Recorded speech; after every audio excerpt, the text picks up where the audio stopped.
एक गांव में एक किसान के खेत में फसल के बीचों बीच एक चिड़िया ने अपना घोंसला बना लिया।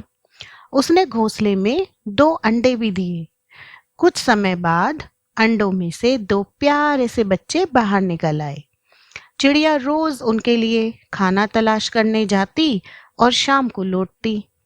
एक दिन जब वह लौटी तो देखा कि उसके दोनों बच्चे बहुत डरे हुए हैं। उसने पूछा कि क्या हुआ, तुम सहमे हुए क्यों बैठे हो? बच्चे बोले, माँ, आपके जाने के बाद किसान आया था और वो कह रहा था कि फसल पक चुकी है, कल अपने रिश्तेदारों को भेजकर फसल कटवा देगा। माँ, अब हम क्या करेंगे?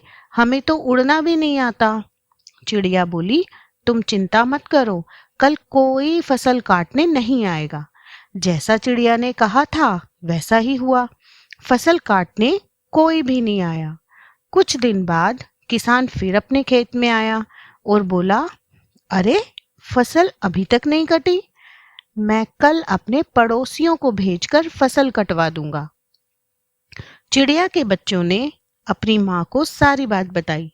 चिड़िया ने पूरी बात सुनकर फिर वही कहा कि कल कोई नहीं आएगा। हुआ भी वैसा ही।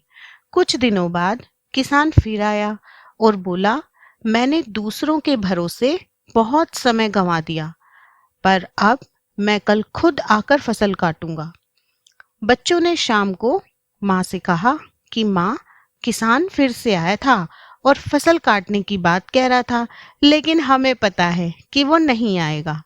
माँ ने कहा, बच्चों, पूरी बात बताओ।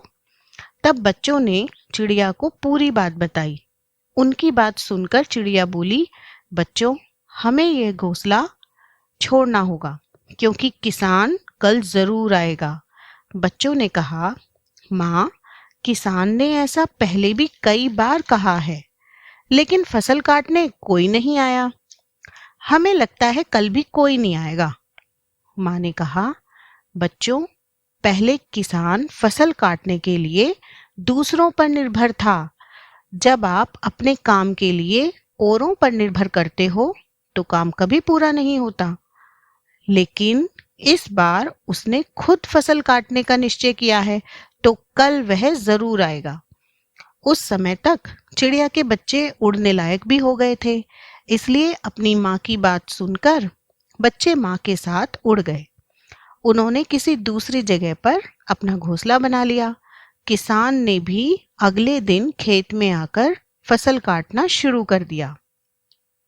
तो दोस्तों, इस कहानी से हमें यही सीख मिलती है कि हमें अपने कार्यों के लिए दूसरों पर निर्भर नहीं रहना चाहिए।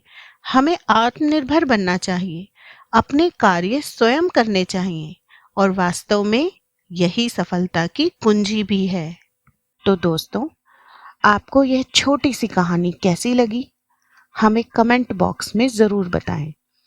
ऐसी ही और प्रेरक व ज्ञानवर्धक कहानियों के लिए हमारा चैनल सब्सक्राइब करें।